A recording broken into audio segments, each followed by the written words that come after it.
Hola. En esta edición de Entre Amigas con Yuriana Club nos acompaña la novelista Miki Bolaños, con quien vamos a explorar el papel fundamental que juega la literatura en la posibilidad de la mujer de abrirse espacios. Es más, vamos a repasar desde las pioneras del feminismo hasta voces más contemporáneas y cómo la escritura ha servido como un vehículo poderoso, diría yo, para la expresión femenina, como un espacio no solamente de expresión, un espacio de resistencia ante las normas tradicionales de género. Entonces, nada, bienvenida Miki a Hola este Úrsula, espacio muchas entre gracias amigos. por la invitación. Bueno, cuando obviamente tú eres novelista y como me interesaba mucho que compartieras tu, tu punto de vista precisamente desde ese aspecto. Ahora, si hablamos acerca de la literatura como un lugar donde se expresa la cultura y se expresa la idea que tenemos alrededor de cómo funciona la sociedad, cuáles son los roles de género, etcétera, ¿cómo describirías tú la representación masculina de la experiencia femenina a través de la literatura? Bueno, es un análisis interesante porque hay, como bien sabrás, hay mucha polémica en torno a este tema, ¿no?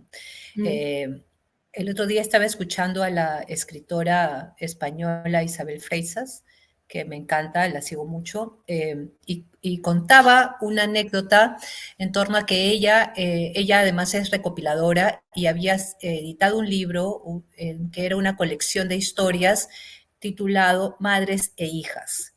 Y era, como comprenderás, solo escritoras femeninas, ¿no?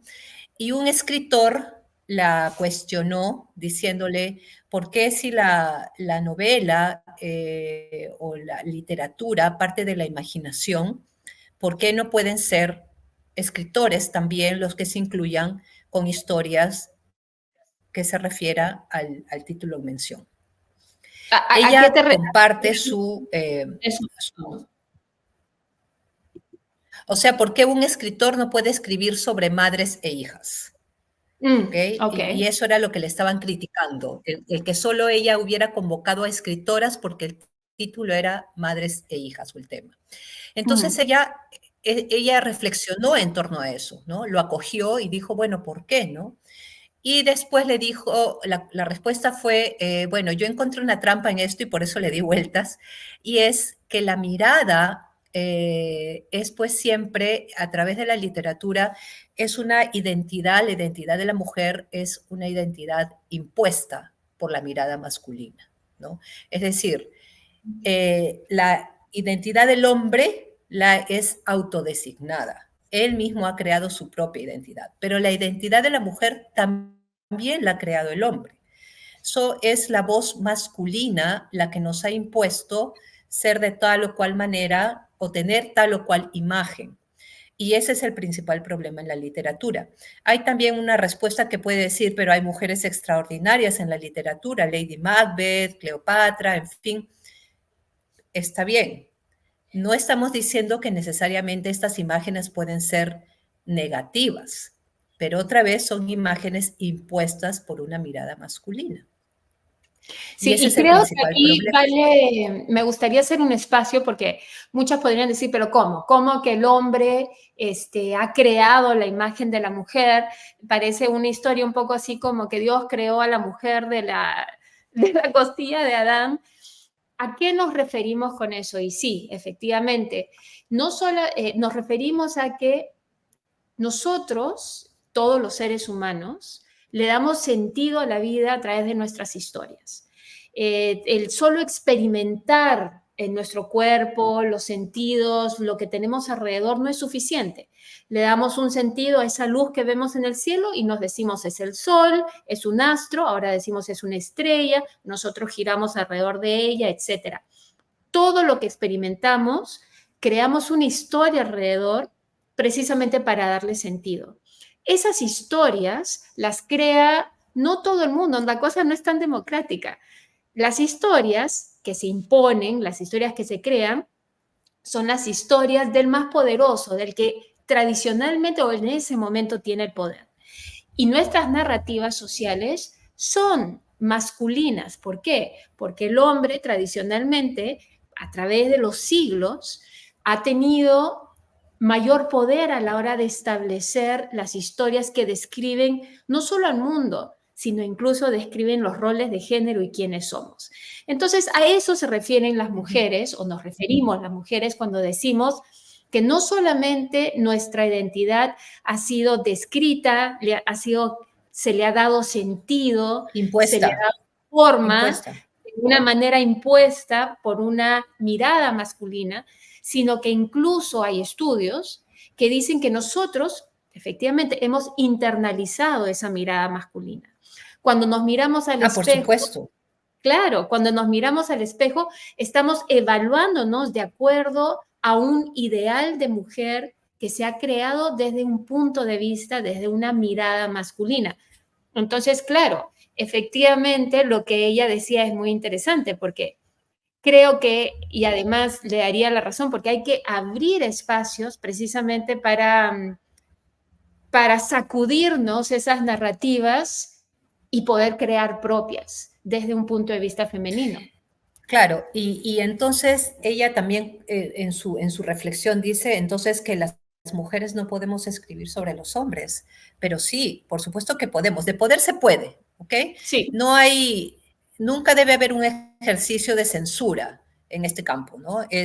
Pero cuando abres los espacios para que haya equidad, para que haya paridad, entonces estamos ofreciendo lo mismo, ¿te das cuenta? Estamos ofreciendo en condiciones equitativas, sí podemos hablar de que, bueno, es un ejercicio de la imaginación, es un ejercicio de ficción, pero cuando hay abrumadoramente una literatura creada por una mirada masculina que además retrata una identidad femenina, efectivamente, pues tanto nos dice, y esto estamos hablando obviamente de siglos, miles de años. obviamente ya ha calado tan profundamente que ni tú ni yo, por muy feministas que seamos, podemos despojarnos de eso totalmente. ¿Ok? Entonces siempre O va a en todo haber un caso, es un... rezago, algo, Claro, claro, en todo caso, hay algo, ¿no? Que conlleva no esfuerzo.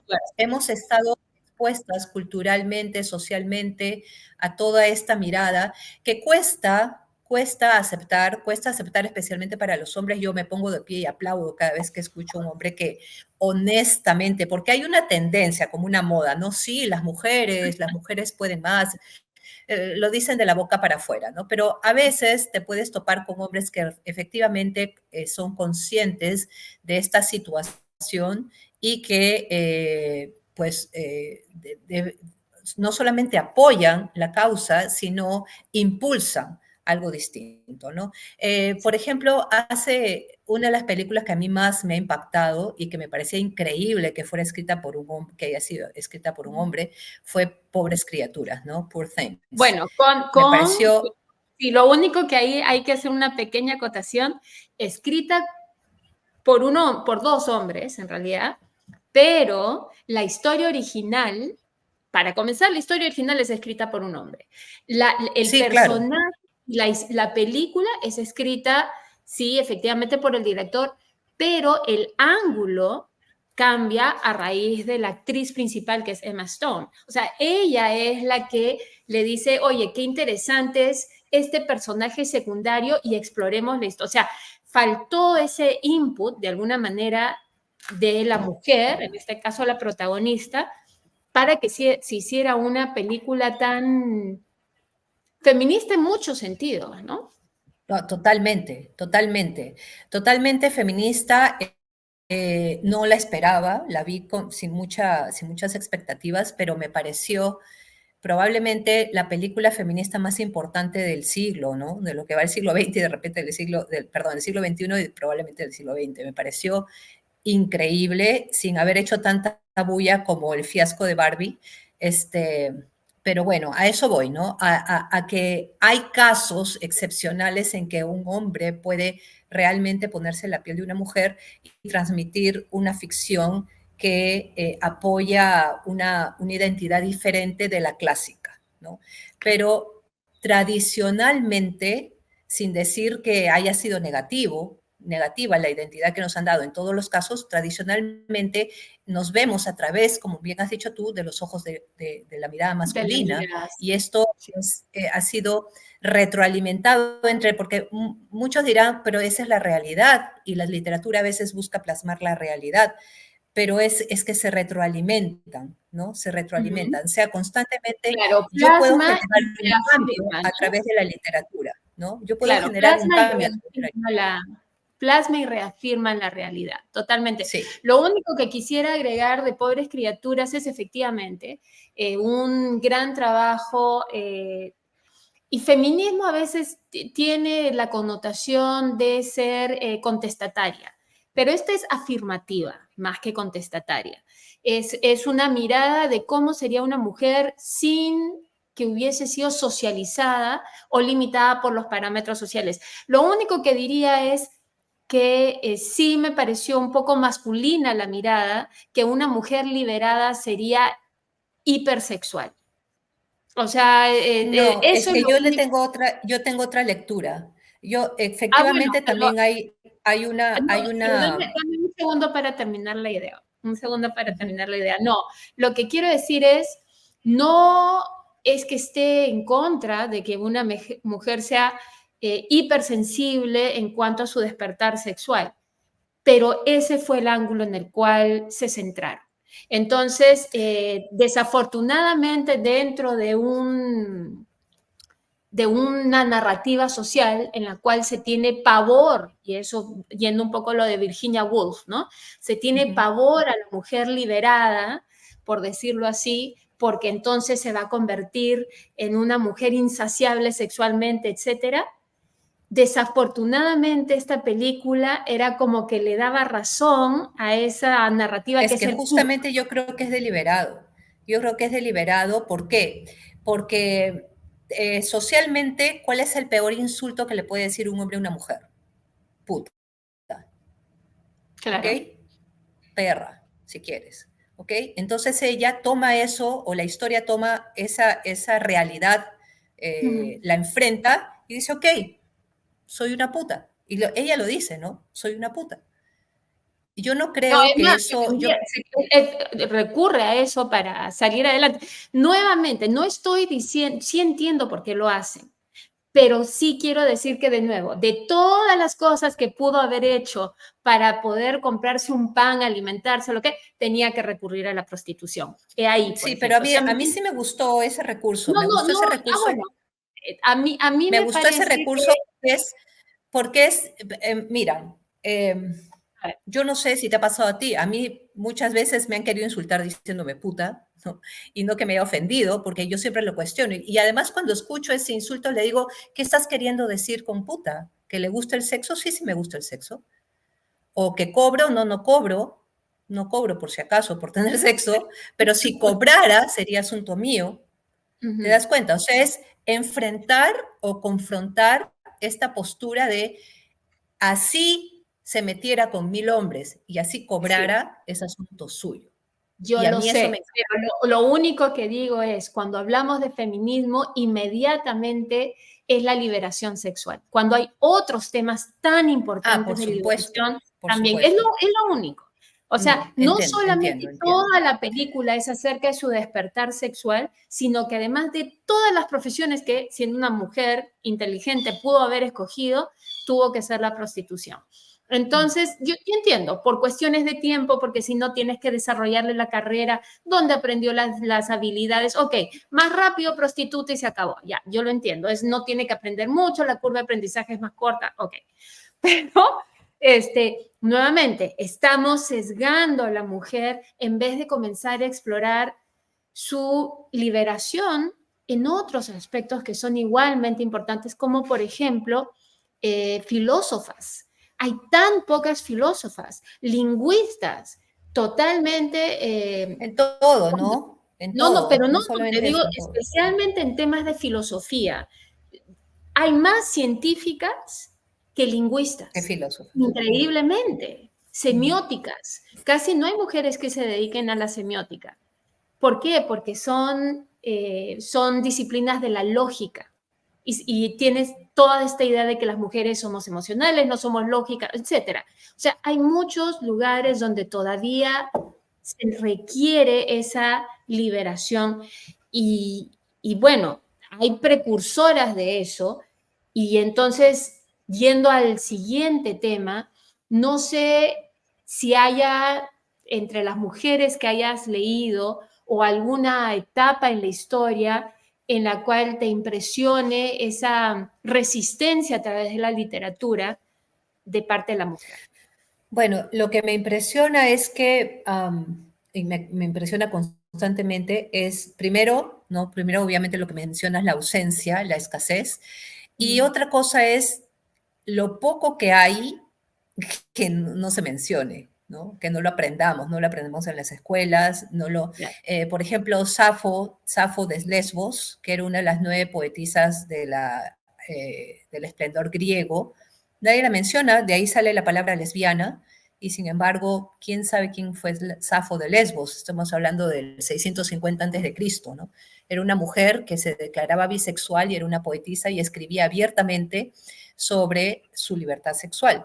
Y sí, yo pienso al contrario, no sé si al contrario de ti, pero sí hay una, en este caso sí estamos de acuerdo, sí hay una relación directa entre feminismo y libertad sexual, porque pienso que la sexualidad es una de las cosas básicas que tiene el ser humano o cualquier ser, y si reprimes algo tan básico, ¿qué puedes esperar del resto? Entonces, hay una represión Totalmente histórica, de acuerdo, sí. No, ¿no? lo que me Hay una refería es que no represión es lo único, histórica. no es lo único nada más. Sí, Sí, sí, sí, sí, estoy en de eso acuerdo. estamos de acuerdo. Entonces, yo creo que rebelarse sexualmente no es rebelarse solo sexualmente. Yo creo que es un acto de rebelión en sí mismo, ¿no? No necesariamente sexual. Una rebelión sexual puede ser, como bien has dicho tú con respecto a la película, y creo que esa es la intención, es lo más fácil, es lo que más a la mano tienes, ¿ok? Es Rebelarte lo más sexualmente. rápido en cuanto a historia también, ¿no? En cuanto a historia también, pero en una vida que se quiere revelar una persona, un joven, por ejemplo, una mujer, su primera rebelión puede ser una rebelión sexual, porque es lo más rápido, lo más, además, seamos sinceros, lo más satisfactorio también, ¿no? Lo que te va a rendir una satisfacción inmediata. Entonces, sí hay una relación Bueno, entre más la o rebelión menos, Miki. sexual. O sea, estamos hablando de una revelación Es sexual que a está través de asociado, la ¿no? Ahora, yo yo no lo sé que qué quisiera tanto acá para pasé. comenzar es deslindar lo que es femenino de Ajá. feminismo, porque hay dos literaturas, la literatura femenina y la literatura feminista, ¿no? La literatura femenina es aquella que no cuestiona, que va con el establishment, con todo lo que es la mujer mirada a través de los ojos del hombre todavía. ¿No? No estamos cuestionando, no generamos un cambio. La literatura feminista es más bien aquella que está cuestionando, que está queriendo hacer un cambio, que está queriendo ir más allá de la mirada del hombre o Auto, plantear una nueva mirada. Una autodefinirse, ¿no? Exactamente, una automirada para crear una nueva imagen, una nueva definición de la mujer o una definición más real, si se quiere, ¿no? Entonces, haciendo este deslinde, no podemos poner en la misma caja, en el mismo balde, a todas las escritoras, ¿no? Hay escritoras femeninas, ¿no? Y también abundan por ese lado. Y las escritoras feministas son aquellas que han ido a través del tiempo marcando diferencias y que han sido realmente, sus historias han sido heroicas, porque han tenido que usar seudónimos, han tenido que, ¿cuántas habrán que nunca se descubrió que en realidad ellas estaban detrás de un esposo que publicaba? Y esto en todos los campos, por supuesto, ¿no? Ujú. Pero se ha visto casos, el caso de, por ejemplo, de Marianne Evans, George Eliot, el esposo era el que llevaba, no, el esposo no decía que él había escrito, pero él llevaba los escritos de su esposa a la editorial hasta que tuvieron ya cierta cercanía con el editor y le confesaron que era ella la que escribía las novelas, ¿no? Pero ¿cuántos casos han quedado sin conocerse? ¿no? O como dice Virginia Woolf en Una habitación propia, sospecho que Anónimo muchas veces era mujer. Sospecho que Anónimo, que tantas obras ha firmado, muchas veces era una mujer. ¿No? O cuántas escritoras habrán quedado sin ser publicadas también. O sea, Claro. o sea, ya de por sí ser publicado, pues ya conformas parte de una minoría. Pero además de eso, con todos los mayores prejuicios que existían antes, ¿cuántas escritoras habrán visto que su trabajo simplemente quedó ni siquiera en el tintero, sobre la mesa? O sea, totalmente Mira, sin estaba ser usados. leyendo el primer diario que se publicó, el primer diario, o sea, una obra que resulta ser un diario, un journal, fue de un autor, no recuerdo el nombre, pero dentro de lo que él narra, estamos hablando del siglo XVIII, dentro de lo que él narra, cuenta que su esposa, que también llevaba un diario, cuando él le descubrió, le reclamó que por qué estaba escribiendo sobre ellos, ¿no? Y que él cuenta eso en su diario, y que le exigió que lo quemara y que lo rompiera. Y ella le rogó que por favor no le rompiera el diario. Y él cuenta, esto era sus sentimientos, cosas de nosotros, y como ella no lo quiso romper, yo lo rompí mientras ella lloraba y me suplicaba que no lo hiciera. Qué triste. Entonces, y pasa a ser el primer diario publicado como una obra en la historia, cuando podría haber sido el de ella, ¿no? Nunca lo sabremos, nunca sabremos No, la calidad además que tenía. con un acto totalmente violento, ¿no? Porque creo que, Totalmente, o totalmente. sea, hay distintos tipos de violencia y obviamente la violencia psicológica es una violencia muy fuerte.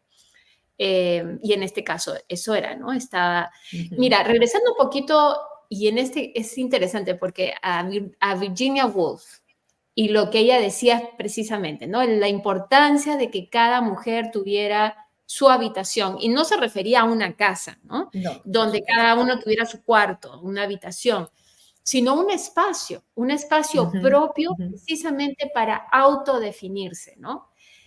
Y cuántas veces nos olvidamos o dejamos que nos roben de ese espacio, sea porque nos rompen el diario, sea porque tenemos mil cosas que hacer, además de el trabajo, lo que fuera, los quehaceres y todas las expectativas de nuestras parejas, de nuestros hijos o de los que fuera que están alrededor nuestro. Creo que hay mucho temor a esos espacios de la mujer. Creo Ujú. que muchas veces hay temor a que la mujer tenga una autonomía y que se sienta cómoda en la soledad, en su propio espacio, Bueno, ¿no? precisamente Virginia Woolf, quiero leer esta parte porque me parece genial. En Una habitación propia dice, las mujeres han servido durante siglos como espejos dotados del mágico poder de reflejar la figura del hombre, duplicando su tamaño natural. Ujú. ¿Okay? Y dice, pero cuando las mujeres empiezan a decir la verdad, la figura del espejo se encoge. ¿Qué cosa está diciendo ella con esto? Que ella está intuyendo que esta postura masculina obedece al miedo de empequeñecer, ¿no? Es decir, si dejamos que las mujeres crezcan, yo ya no voy a ser superior, voy a ser inferior, ¿no? No es el miedo a ser igual, sino al ser inferior. Y creo que es eso, ¿no? Es eso. Claro, Esta agresividad de diferentes maneras es ese temor, ¿no? es que estamos pues en un sistema masculino, y digo nuevamente, un sistema masculino porque se ha formado a través de una sociedad donde el hombre es el que ha tenido el poder y el poder de decisión en cuanto a cómo conformamos nuestra cosmovisión. Y estamos en una sociedad donde no solamente nos comparamos y contrastamos, que es totalmente lógico porque comparando vas a poder identificar, sino Ujú. sobre todo estamos forzados a poner jerarquías. Entonces, Sí, si uno es más, el otro por fuerza tiene que ser menos. Y creo claro. que la manera, supongo yo, y sería interesante, pero la manera en que muchos hombres son criados es precisamente alimentándoles el ego porque supuestamente tienen que ocupar lugares de competitividad, lugares de liderazgo, tienen que competir nuevamente por salir adelante, etcétera, etcétera. Y por eso creo que tiende a realzarse tanto su ego en su educación. El problema está que si no encuentran después, no a la madre, sino una pareja que los enaltezca, ahí es donde comienzan las dudas propias. Imagino yo que es por lo que tantos hombres se sienten aminorados si es que la pareja de alguna manera Sobresale.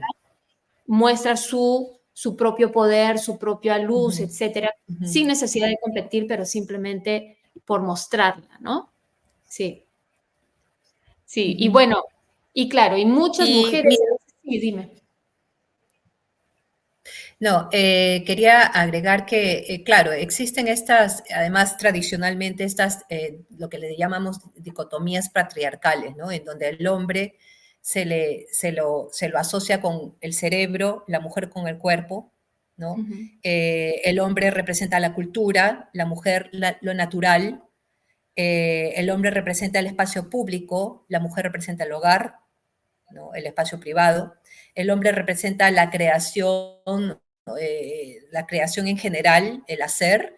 La mujer representa la procreación, ¿no? Y así el O la, hombre o la recepción, ¿no? O sea, el hombre es el agente de la acción y la mujer tiende a ser la agente receptora. Y en lo de la naturaleza quiero agregar algo que siempre me ha parecido fascinante. Parte de nuestra mentalidad, nuestra cultura, es que el hombre es un ser racional que ha salido adelante porque ha logrado domar o dominar lo natural y lo salvaje. Entonces, es el hombre racional versus, de alguna manera, la mujer que necesita ser su lado salvaje, etcétera, domado, poseído. domada. Así como se posee la naturaleza, se posee, usamos ese verbo, ¿no? En poseer a la mujer a través de distintos medios.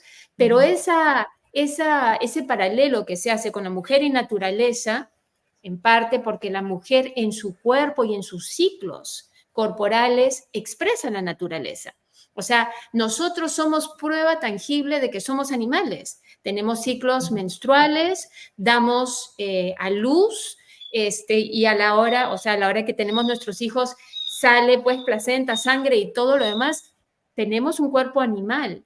Y eso para una especie, para un ser humano, para un hombre en este caso, que trata de verse alejado del reino animal y como un ser racional, eso es amenazante. Entonces, la Claro. mujer que forma parte de este mundo salvaje y natural y que no se puede negar, porque simplemente nuestro cuerpo no nos lo permite, termina siendo una imagen, una idea que se tiene que también dominar, que se tiene que controlar, como se controla así lo salvaje y lo natural, ¿no? Sí, totalmente. Sí. Una de las cosas que más me sacudió a mí en realidad fue el libro de Margaret Atwood, Handmaid's Tale, ¿no?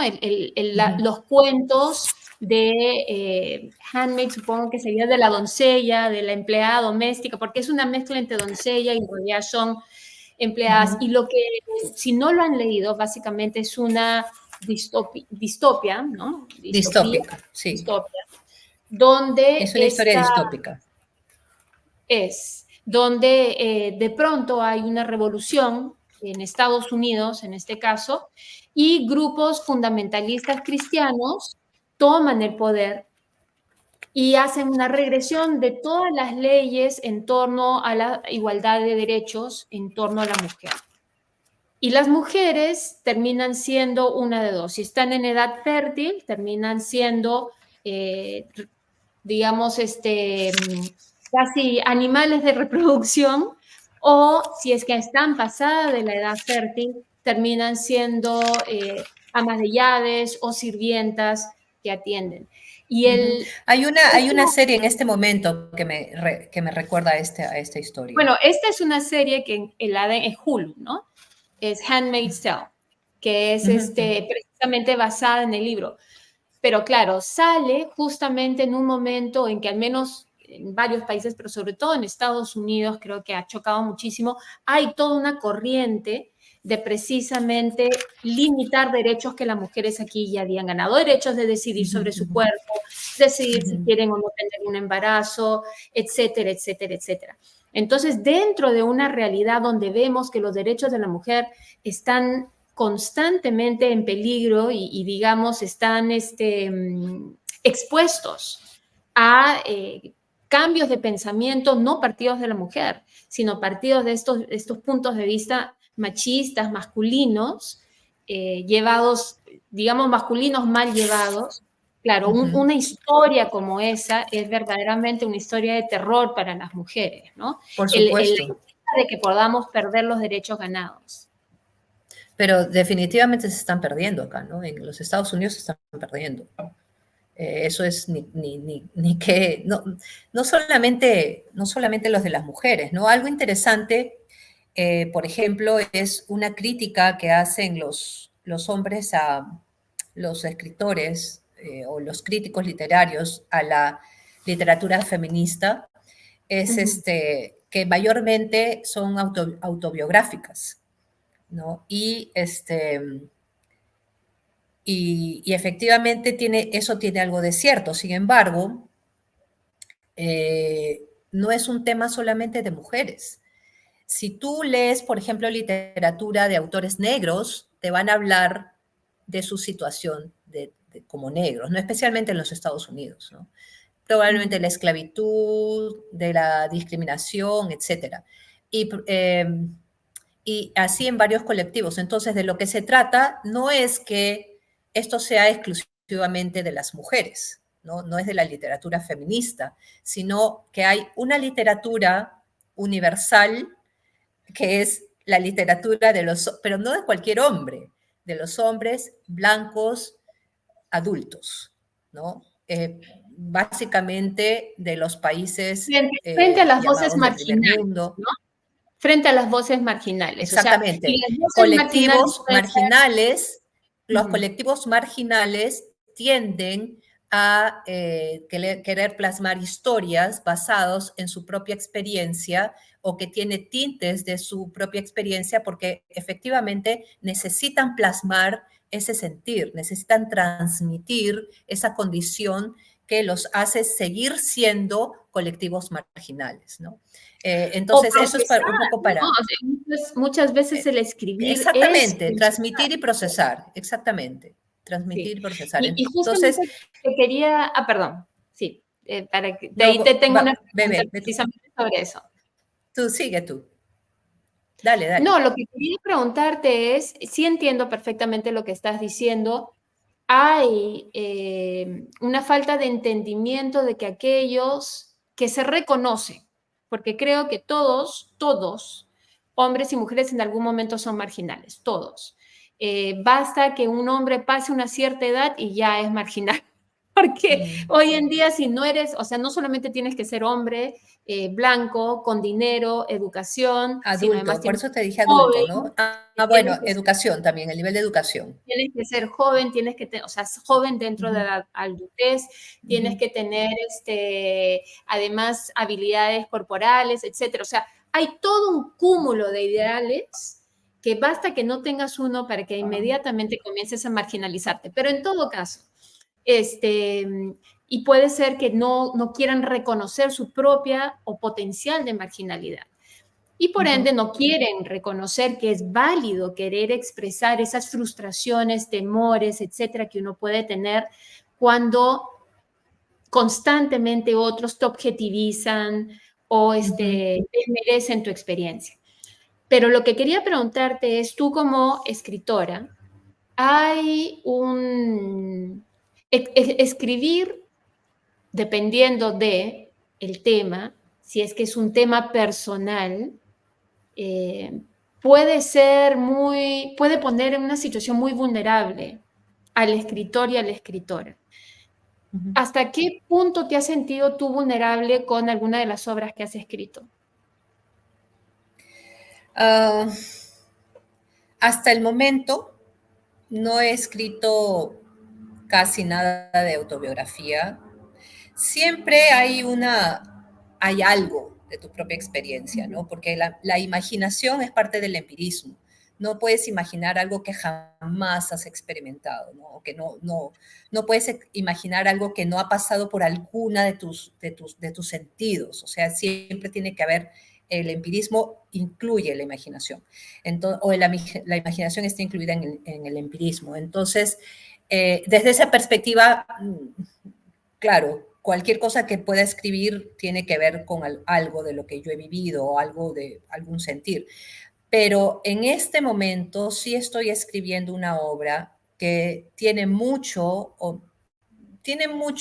no diré de mi vida, sino de mis experiencias emotivas.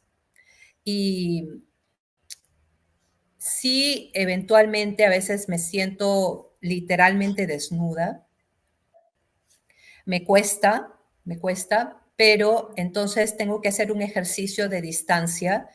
Cuando un escritor escribe, aún siendo una autobiografía, declaradamente autobiografía, crea un narrador, ¿no? Esto en literatura es, el narrador tiene diferentes características, entonces yo tengo que volver atrás y decir, no soy yo, es mi narrador, ¿no?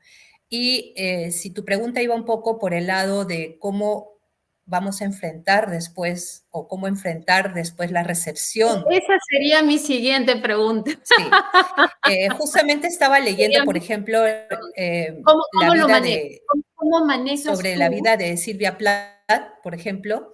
Silvia Pero Plath, antes, después, sí. No, lo que Silvia, quería bueno, solamente, preguntarte, sí, lo que quería preguntarte antes de que nos cuentes de Silvia Plath, porque en realidad no te escapas, esto te estoy preguntando a ti, pero lo que quería preguntarte es, ok, ¿cómo te afecta esa desnudez? ¿Qué ideas, qué sentimientos, qué en dudas, si realidad alguna? es algo, es un alivio, es una catarsis, es muy catártico, o sea, esa es mi experiencia, ¿no? Yo creo que si uno lo está escribiendo es porque necesita escribirlo. Y Ujú. si lo vas a publicar, es que uno crea, cualquier artista, tú creas tu obra y es tuya, pero desde el momento que la sueltas ya no es tuya. Si Ya la no publicas estoy. ya no es tuya. Entonces así lo siento yo. Cuando lo publico ya no soy yo.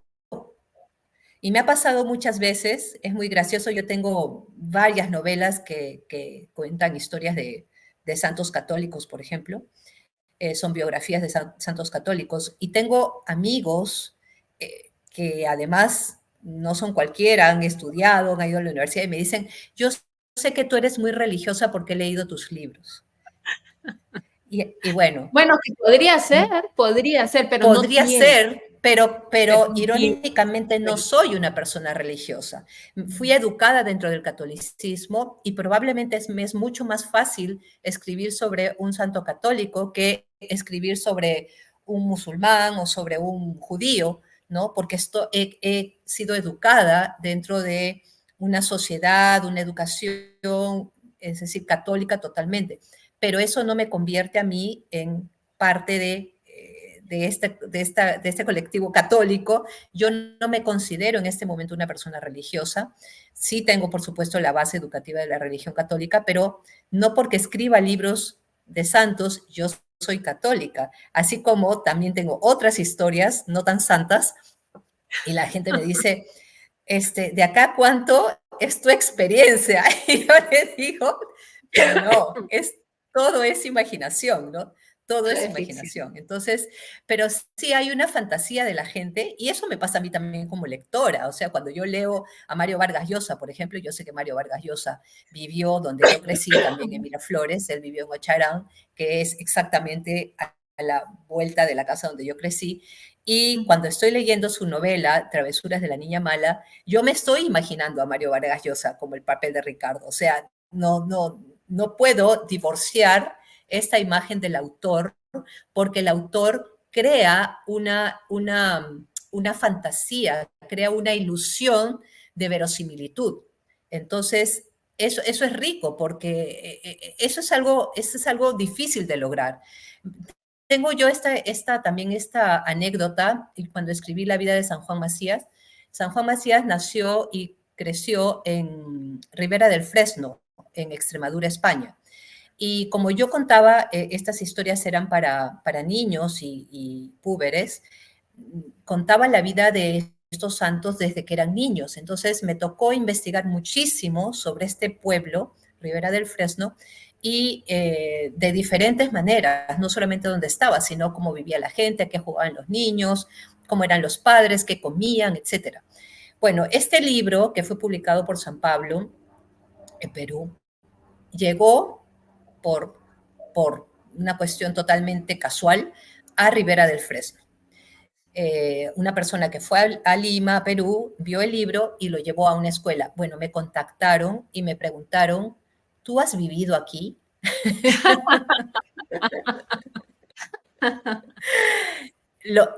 Esa pregunta para mí fue todo.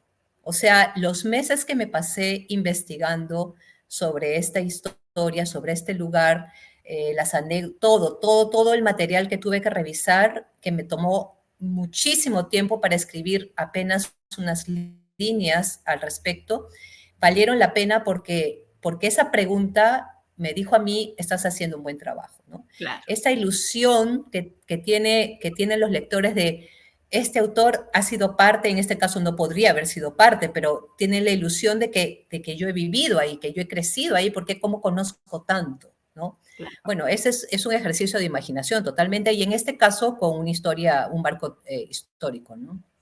Sí.